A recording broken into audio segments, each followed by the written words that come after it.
सभी विद्यार्थियों को गुड मॉर्निंग। कक्षा 10 सामाजिक विज्ञान विषय की ऑनलाइन क्लास में आप सभी का हार्दिक स्वागत, अभिनंदन।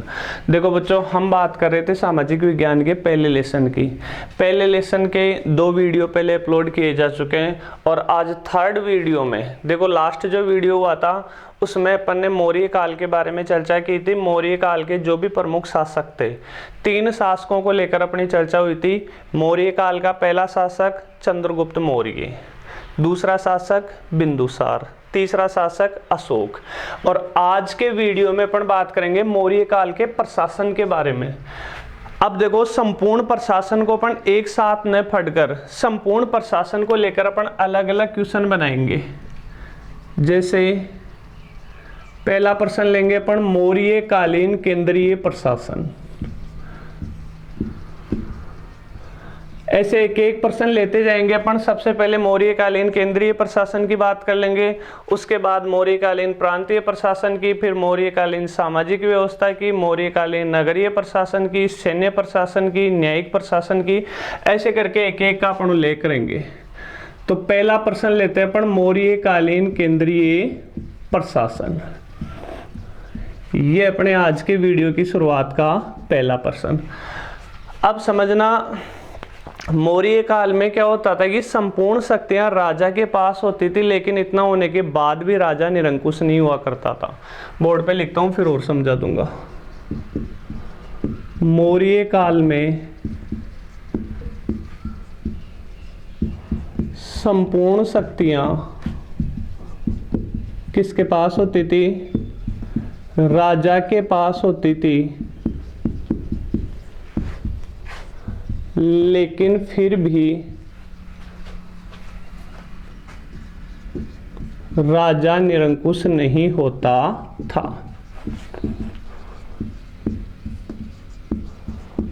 कहने का मतलब ये है कि देखो, कई बार अपने पास काफी पावर आ जाती है, शक्ति आ जाती है, तो अपने में निरंकुशता आ जाती है। निरंकुश का मतलब जो जनता पे अत्याचार करे। तो जनता पे अत्याचार राजा नहीं किया करते थे, इसलिए अपन कह सकते हैं कि राजा निरंकुश नहीं होता था, जबकि सारी की सारी शक्तियां किसके पास होती थी? राजा के पास होती थी। दूसरा अपन ने पहले भी देखा था, चंद्रगुप्त मौर्य जो गुप्त वंश का शासक बना था, किसकी सहायता से मौर्य वंश का शासक बना था, किसकी सहायता से चंद्रगुप्त मौर्य ने भारत में मौर्य वंश की स्थापना की थी? उस विद्वान का नाम है कौटिल्य, मतलब कौटिल्य की सहायता से। तो उस कौटिल्य ने राज्य के 7 अंग बताए। कौटिल्य ने राज्य के कितने अंग बताए थे? 7 अंग बताए। एक एक का नाम लिखना पड़ेगा आपको। राजा, अमात्य, जनपद, दुर्ग, सेना, कोष और लास्ट है क्या? मित्र।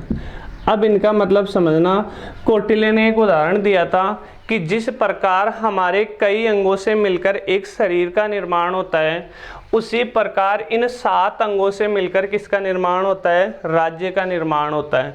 अगर हमारे शरीर का एक अंग भी अगर बेकार हो जाए तो हम विकलांग हो जाते हैं। इसी प्रकार राज्य का अगर इनमें से कोई सा भी एक अंग कम हो जाए तो राज्य भी क्या हो जाता है? कमजोर हो जाता है। कोई भी राज्य होगा उसमें राजा बहुत आवश्यक है। एक अंग तो क्या हो गया? राजा। फिर उस राजा की सहायता के लिए क्या होते हैं? मंत्री होते हैं। मंत्रियों को उस समय क्या कहा जाता था? अमात्य।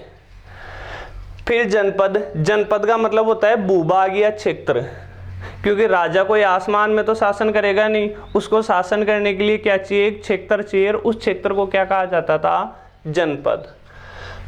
राजा को निवास के लिए एक महल की आवश्यकता होती है, मतलब दुर्ग। और उस दुर्ग में क्या होनी चाहिए? सेना भी होनी चाहिए। और राज्य को चलाने के लिए क्या होना चाहिए? कोष होना चाहिए, पैसा होना चाहिए।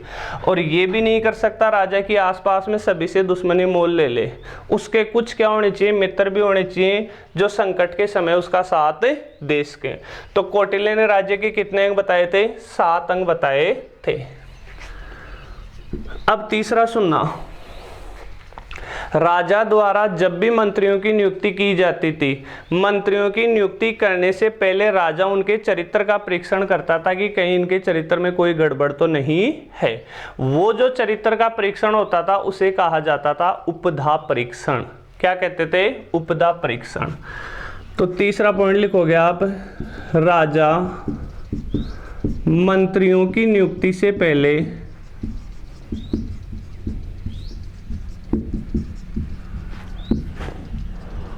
उनके चरित्र का परीक्षण करता था, इसे उपधा परीक्षण कहते थे।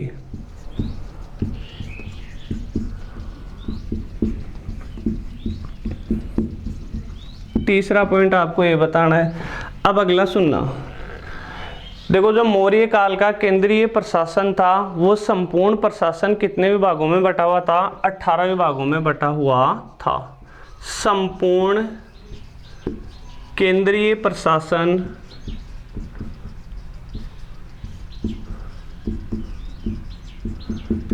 18 विभागों में बटा हुआ था। इन विभागों को क्या कहा जाता था? तीर्थ कहा जाता था।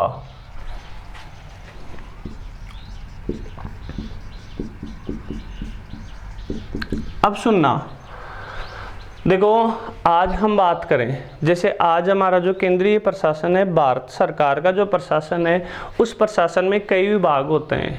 क्या है कि अकेला प्रधानमंत्री या अकेला राष्ट्रपति पूरे देश को संभाल नहीं पाता, इसलिए राष्ट्रपति और प्रधानमंत्री क्या करते हैं, कुछ मंत्रियों की नियुक्ति करते हैं। प्रत्येक मंत्री को एक एक विभाग संभाला देते हैं कि आप तो शिक्षा विभाग संभालोगे, आप रक्षा विभाग संभालोगे, आप वित्त विभाग संभालोगे, आप गृह विभाग संभालोगे, आप उद्योग विभाग संभालोगे।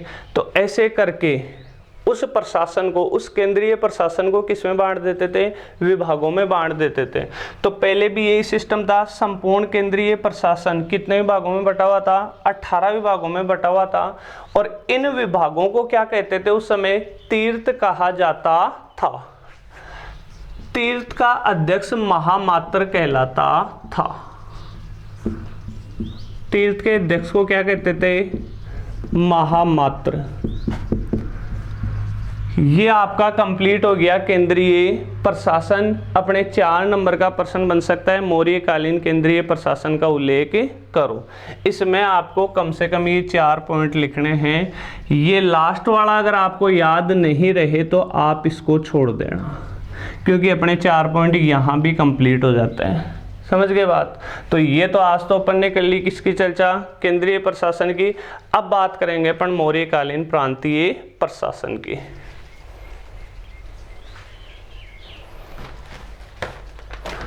तो मौर्यकालीन प्रांतीय प्रशासन की अपन चर्चा करें।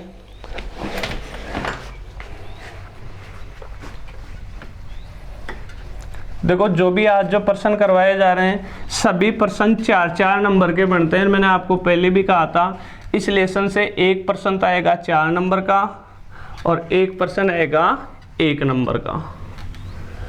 अब इसमें से हो सकता है आपके ये जो मैंने 4 पॉइंट बताए इसमें से भी 1 नंबर का प्रश्न बन सकता है। आपसे पूछ ले उपधा परीक्षण किसे कहते हैं, आपसे पूछ ले तीर्थ किसे कहते हैं, आपसे पूछ ले कौटिल्य ने राज्य के 7 अंग बताए थे उनके नाम बताइए। तो अब बात करेंगे अपन मौर्यकालीन प्रांतीय प्रशासन। देखो होता है क्या है, जैसे भारत में एक केंद्र है और इस भारत में 28 क्या है? राज्य हैं। तो एक तो केंद्र का प्रशासन होता है, मतलब जो मोदी सरकार संभाल रही है, और फिर प्रत्येक राज्य का प्रशासन होता है जो वहां की राज्य सरकार संभालती है। इसी आधार पर अपन ने पहले तो मौर्यकालीन केंद्रीय प्रशासन की चर्चा कर ली। अब राज्यों के प्रशासन की या प्रांतों के प्रशासन की चर्चा करेंगे। समझ गए बात? तो सबसे पहले तो हमें इसमें यह बताना पड़ेगा कि मौर्य काल में कुल कितने प्रांत थे? 5 प्रांत थे।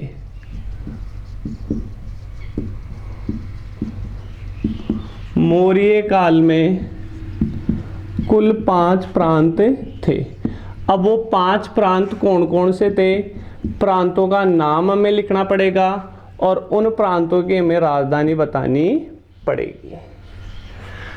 देखो आसान सा है, उत्तर की तरफ उत्तरापथ, दक्षिण की तरफ दक्षिणापथ, दोनों के बीच में होगा वो मध्य देश। तो 3 तो आप आसानी से याद रख सकते हो, एक प्रांत उत्तरापथ, दूसरा दक्षिणापथ और दोनों के मध्य का मध्य देश।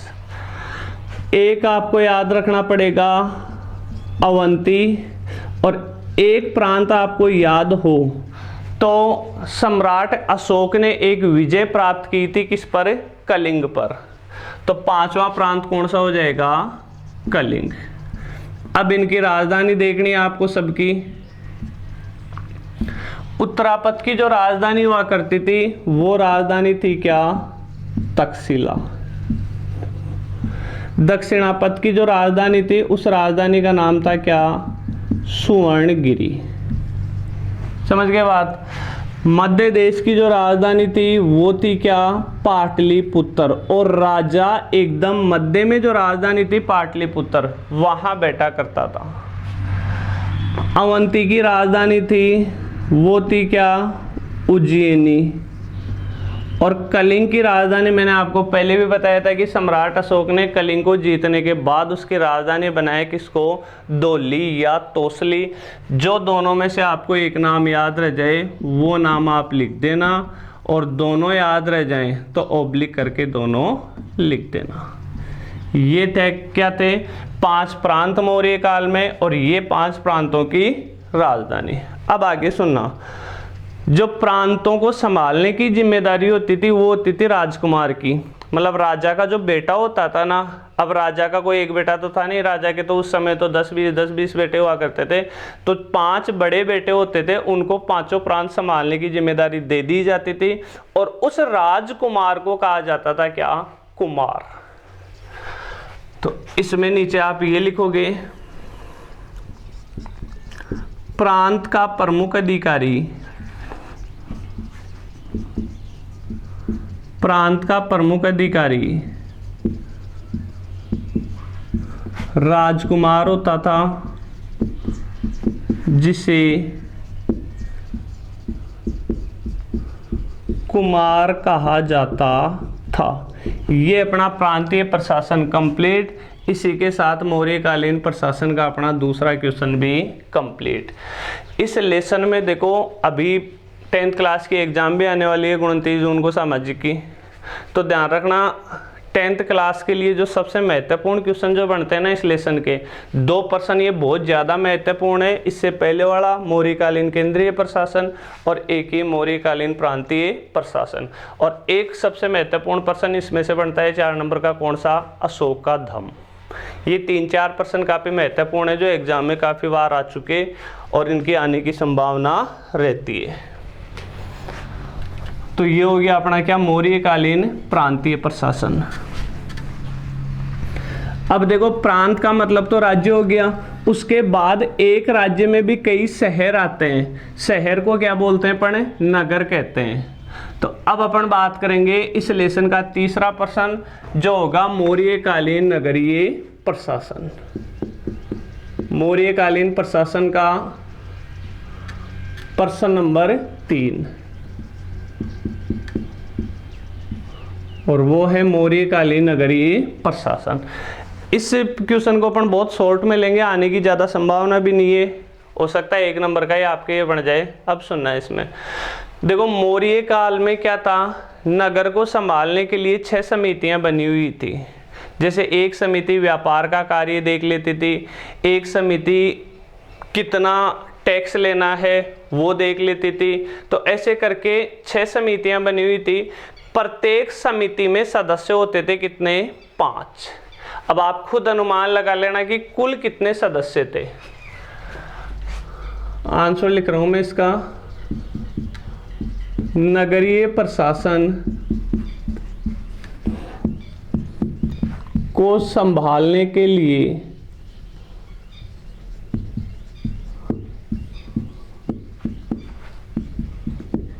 कुल 6 समितियां थी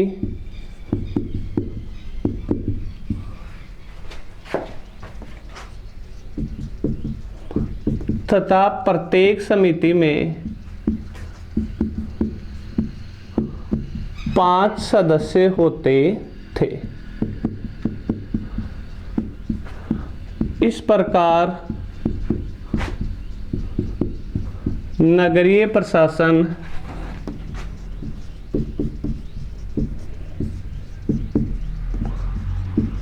को संभालने के लिए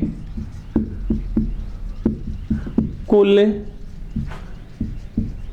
अब ये आप खुद बता सकते हो, कुल कितने सदस्य थे, मतलब नगरीय प्रशासन को संभालने के लिए समितियां कितनी होगी, 6 समितियां होगी, प्रत्येक समिति में 5-5 सदस्य। तो कुल मिलाकर नगरीय प्रशासन को संभालने के लिए कुल कितने सदस्य थे, 30, 6 पंजे 30। समझ गए बात। बस नगरीय प्रशासन में अपन इतना ही उल्लेख करेंगे। अब इसके बाद में इस लेसन का क्या, सॉरी, मौर्यकालीन प्रशासन का चौथा प्रश्न। लेसन का तो खैर 1-2 वीडियो में अपन ने कई प्रश्नों की चर्चा कर ली। मौर्यकालीन सैन्य प्रशासन कह दो, या इसे ज्यादा ठीक वर्ड रहेगा मौर्यकालीन सैन्य व्यवस्था।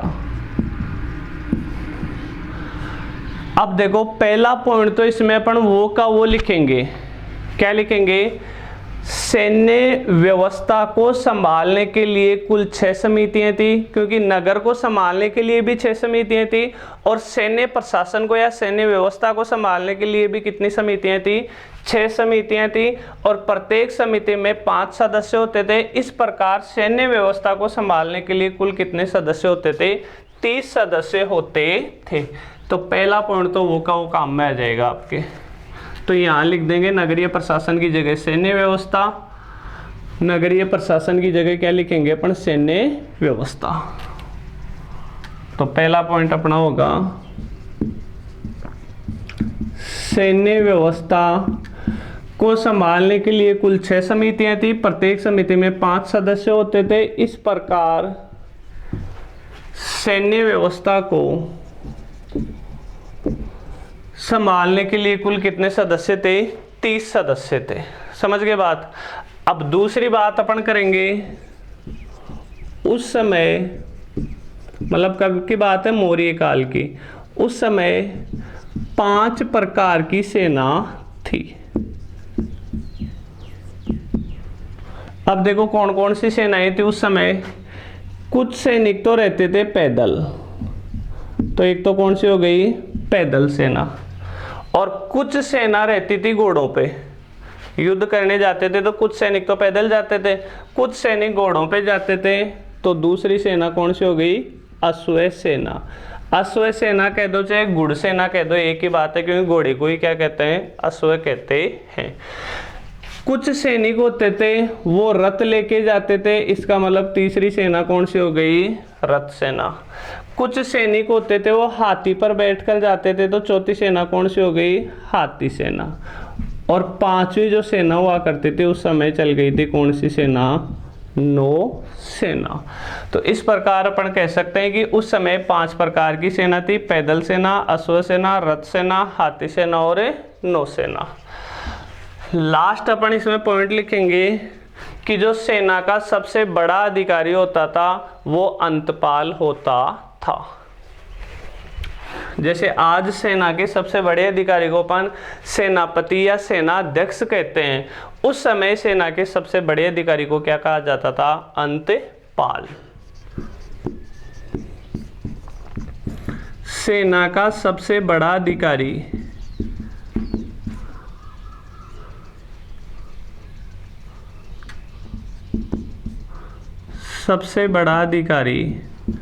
कौन होता था, अंतपाल होता था। और इसी के साथ इसलिए मतलब मौर्यकालीन प्रशासन का चौथा प्रश्न सैन्य व्यवस्था कंप्लीट। 3 ही पॉइंट आपको इसमें लिखने हैं।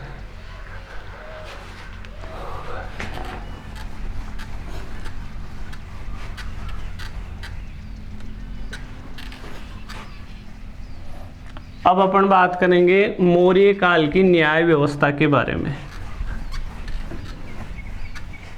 कि मौर्य काल की न्यायिक व्यवस्था कैसी थी। मौर्यकालीन न्याय व्यवस्था। अब सुनना, इसमें न्याय का जो सबसे बड़ा अधिकारी होता था वो तो सम्राट खुद होता था। मतलब लास्ट में आके जिसका निर्णय सबको मानना पड़ता था वो कौन होता था, सम्राट कह दो चाहे राजा कह दो। तो पहला पॉइंट तो अपन ये लिखेंगे कि भाई मौर्य काल में न्याय व्यवस्था का सबसे बड़ा अधिकारी स्वयं राजा होता था। उसके अलावा बात करें तो दो प्रकार के न्यायालय होते थे, एक व्यवहारिक, दूसरा कंटक शोधन। तो पहला पॉइंट तो न्याय व्यवस्था का सबसे बड़ा अधिकारी, अब सम्राट लिख दो चाहे राजा लिख दो, जो आपको अच्छा लगे वो लिख देना। यहाँ न्याय व्यवस्था का सबसे बड़ा अधिकारी कौन होता था, सम्राट होता था। दूसरा पॉइंट अपन लिखेंगे मौर्य काल में दो प्रकार के न्यायालय थे।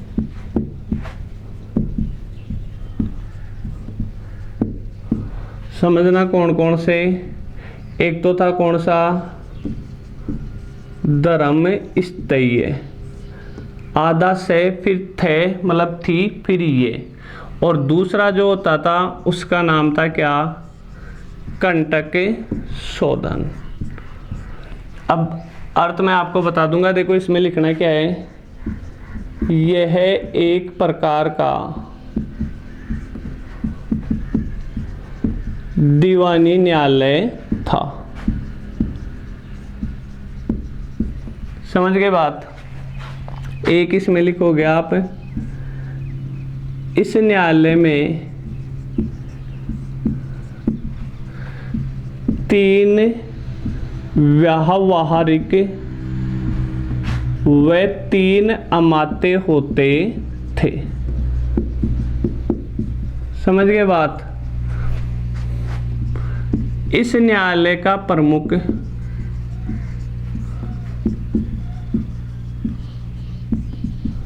व्यावहारिक होता था। दोनों एक साथ समझा दूंगा, एक बार लिख लेते हैं। ये तो कौन सा न्यायालय होगा, धर्मस्थीय न्यायालय। फिर अपन बात करें दूसरा कौन सा था, कंटक शोधन न्यायालय। इसमें लिखोगे आप, यह एक प्रकार का फौजदारी न्यायालय था। दूसरा इसमें लिखना आपको, इस न्यायालय में 3 प्रदेष्टा व 3 अमात्य होते थे। लास्ट पॉइंट आपको इसमें लिखना पड़ेगा क्या, इस न्यायालय का प्रमुख प्रदेष्टा होता था।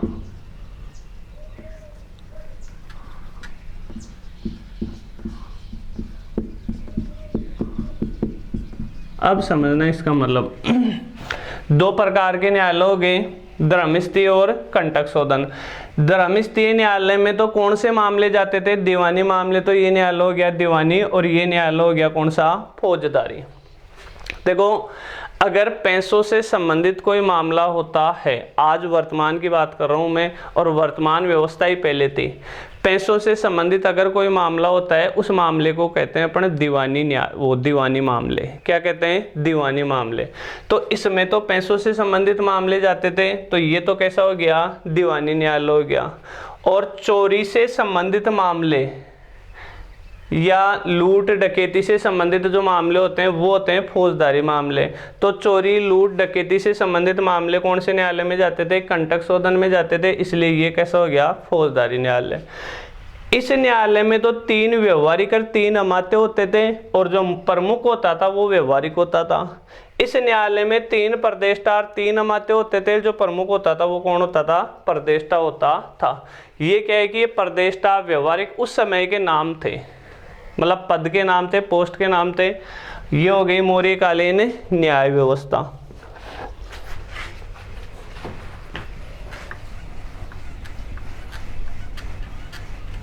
मौर्य काल के प्रशासन के बारे में लास्ट प्रश्न अपन लेंगे, मौर्य काल की सामाजिक व्यवस्था।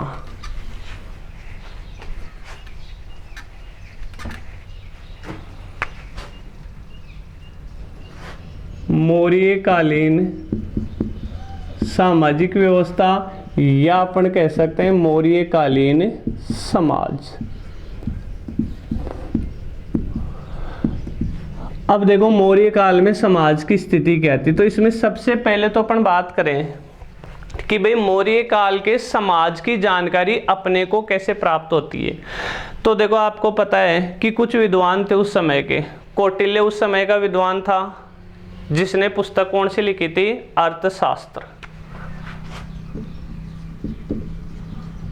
कौटिल्य के अर्थशास्त्र, ये पता होगा ही आपको, क्योंकि चंद्रगुप्त मौर्य ने मौर्य वंश की स्थापना किसकी सहायता से की थी, कौटिल्य की सहायता से ही की थी। फिर आपको पता हो तो याद करना, 305 ईसा पूर्व है। कब की बात बताऊंगा, 305 ईसा पूर्व है। चंद्रगुप्त मौर्य और सेल्यूकस के बीच एक युद्ध हुआ था। युद्ध में चंद्रगुप्त मौर्य की जीत हुई थी। उसके बाद चंद्रगुप्त मौर्य और सेल्यूकस के बीच जो संधि या समझौता हुआ था, उस समझौते में अपन ने जो तीसरी शर्त लिखी थी वो यही लिखी थी कि सेल्यूकस ने एक दरबारी राजदूत किसको दे दिया था, चंद्रगुप्त मौर्य को दे दिया था। और उस दरबारी राजदूत का क्या नाम था, मेगस्तनीज। उस मेगस्तनीज ने भी एक पुस्तक लिखी थी और उस पुस्तक का नाम है क्या, इंडिका। तो कौटिल्य का अर्थशास्त्र हो गया, मेगस्तनीज की इंडिका हो गया। तथा अभिलेख किसने लिखवाए थे, याद करो अभिलेखों के लिए कौन प्रसिद्ध था, सम्राट अशोक। तथा अशोक के अभिलेखों से मौर्यकालीन समाज की जानकारी मिलती है।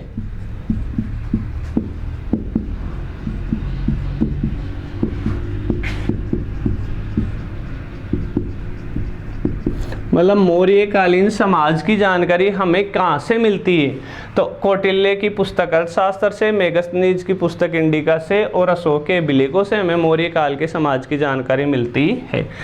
अब अपन दूसरे पॉइंट में चर्चा करेंगे। तो कौटिल्य ने तो क्या बताया, समाज में 4 वर्ण बताए। कौटिल्य के अनुसार समाज में 4 वर्ण थे।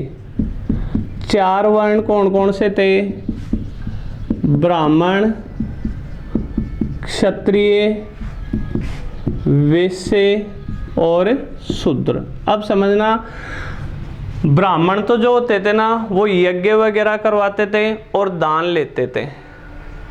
यज्ञ करवाना, अध्ययन करवाना और दान लेना, ये कार्य तो था ब्राह्मणों का। देश की रक्षा का, अपने साम्राज्य की सुरक्षा का कार्य किसका हुआ करता था, क्षत्रिय का। वैश्य जो होता था वो व्यापार करता था और शूद्र जो होता था वो इन तीनों वर्णों की सेवा करता था। समझ के बात। तो समाज में कितने वर्ण थे, 4 वर्ण थे। ये तो किसने बताया, कौटिल्य ने। अब मेगस्तनीज ने क्या बताया, मेगस्तनीज के अनुसार समाज में 7 जातियां थी। कौटिल्य ने तो 4 वर्ण बता दिए, मेगस्तनीज ने 7 क्या बता दी, जातियां बताई। एक तो दार्शनिक, एक किसान, एक पशुपालक, एक कौन हो गया, कारीगर, एक हो गया योद्धा, एक हो गया निरीक्षक, एक हो गया सभासद। सभासद को अमात्य भी कहते थे। अमात्य कह दो चाहे सभासद, अपनी किताब में सभासद दे रखा है तो आप तो ये याद रखना। समझना, मतलब दार्शनिक तो कहते हैं विद्वान लोगों को, समझ के बात, जिनमें ज्ञान का भंडार होता है, उन विद्वानों को क्या कहा जाता है, दार्शनिक। किसान का मतलब समझ ही गए, जो खेती बाड़ी करते हैं। पशुपालक जो पशु पालते हैं। कारीगर कह दो चाहे शिल्पी कह दो, जो निर्माण का कार्य करते हैं, मकान वगैरह बनाते हैं, उन्हें क्या कहते हैं, कारीगर। युद्ध लड़ने वाला क्या कहलाता था, योद्धा। निरीक्षक कौन होता था, जो निरीक्षण का कार्य करता था कि हाँ भाई कार्य ठीक चल रहा है या नहीं चल रहा। और सभासद या अमात्य का मतलब हो गया राजा के मंत्री। तो मेगस्थनीज ने समाज में कितनी जातियां बताई? 7 जातियां बताई। अब किसी भी समाज का अगर अपन अध्ययन करें तो उस समाज में स्त्रियों की दशा कैसी थी ये उल्लेख अपन जरूर करते हैं। तो स्त्रियों की दशा की अपन उल्लेख करें तो आप लिख देना स्त्रियों की स्थिति सामान्य थी, अर्थात न तो बहुत ज्यादा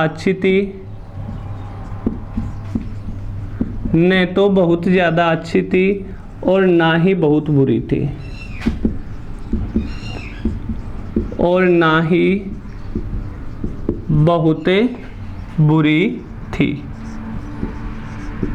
इसी में आगे लिखना आपको स्त्रियों को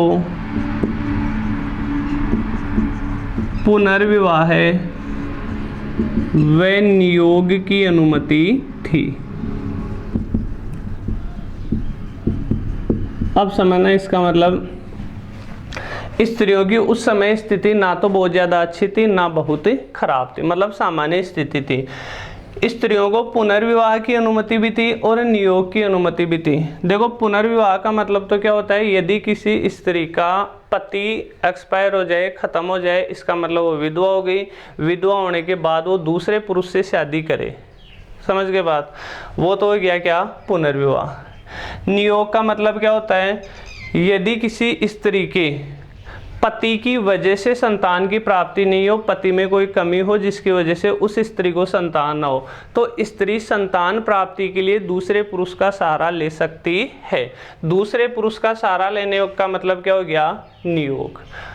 तो ये मौर्यकालीन सामाजिक व्यवस्था का अपना कंप्लीट, और इसी के साथ अपना मौर्य काल क्या हो गया? समाप्त। मौर्य काल में देखो आपको जो भी अच्छे अच्छे प्रश्न बनते थे, सभी प्रश्नों को लेकर अपन ने चर्चा कर लिए। मौर्य काल के बाद में भारत में एक और सबसे बड़ा जो साम्राज्य आता है वो आता है गुप्त साम्राज्य या गुप्त वंश। उससे पहले भी किताब में अपने दे रखा है। मौर्य काल के जस्ट बाद में तो आता है कौन सा? शुंग वंश। लेकिन इसमें अपन ज्यादा नहीं पढ़ेंगे, वैसे सुन ही लेना। मौर्य काल जब था, मौर्य काल के 3 जो बड़े बड़े राजा थे उनके नाम मैंने करवा दिए, तीनों का वर्णन भी कर लिया अपन ने, चंद्रगुप्त मौर्य, बिंदुसार, अशोक। उसके बाद में मौर्य काल का कोई बहुत बड़ा शासक नहीं हुआ। अंतिम जो मौर्य शासक था उसका नाम था वृहदत्त, ये भी मैंने आपको लिखवा दिया। अब क्या था कि वृहदत्त जो मौर्य काल का राजा था, वृहदत्त का एक सेनापति था जिसका नाम था पुष्यमित्र शुंग। सुनना, वृहदत्त का सेनापति कौन था? पुष्यमित्र शुंग। इस सेनापति ने राजा वृहदत्त की हत्या कर दी और खुद शासक बन गया। इसका मतलब पुष्यमित्र शुंग शासक बन गया तो भारत में कौन से वंश की स्थापना हो गई? शुंग वंश की स्थापना हो गई। तो शुंग वंश में आपको सिर्फ ध्यान रखना है संस्थापक। शुंग वंश का संस्थापक कौन था? पुष्यमित्र शुंग।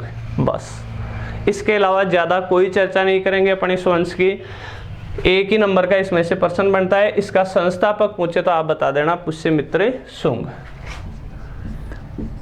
एक प्रमुख वंश आता है, कौन सा वंश? सातवाहन वंश। देखो ये जो सातवाहन वंश था, सातवाहन वंश की स्थापना हुई थी अपने दक्षिणी भारत में, जो आंध्र प्रदेश राज्य है जिससे तेलंगाना अभी अलग हुआ है। गोदावरी और कृष्णा नदी के मध्य एक साम्राज्य की स्थापना हुई थी, उस साम्राज्य का नाम था सातवाहन वंश या सातवाहन साम्राज्य।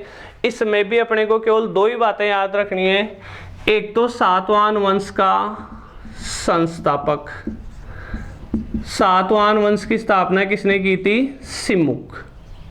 और दूसरा इसमें याद रखना है, सातवाहन वंश का सबसे प्रतापी शासक, सबसे प्रतापी या सबसे महान शासक इसका सातवाहन वंश का कौन था? गौतमी पुत्र सातकर्णी। सातवाहन वंश की एक खास बात थी कि ये अपने नाम से पहले अपनी माता का नाम लगाते थे, तो गौतमी पुत्र सातकर्णी इसका पूरा नाम था। ये सातवाहन वंश का क्या हो गया, सबसे प्रतापी शासक। सातवाहन वंश के बाद में बस यहीं तक है। उसके बाद में आपके आएगा क्या, गुप्त साम्राज्य या गुप्त वंश, जिसकी चर्चा करेंगे अपन नेक्स्ट क्लास में, नेक्स्ट वीडियो में। और प्रयास करना, जो भी आपको पढ़ाया जा रहा है उसको आप बहुत अच्छे से तैयार करने का प्रयास करोगे। मुझे भी आपसे यही पूरी उम्मीद है। नेक्स्ट वीडियो में फिर अपनी मुलाकात होगी, तब तक के लिए धन्यवाद। जय हिंद, जय भारत।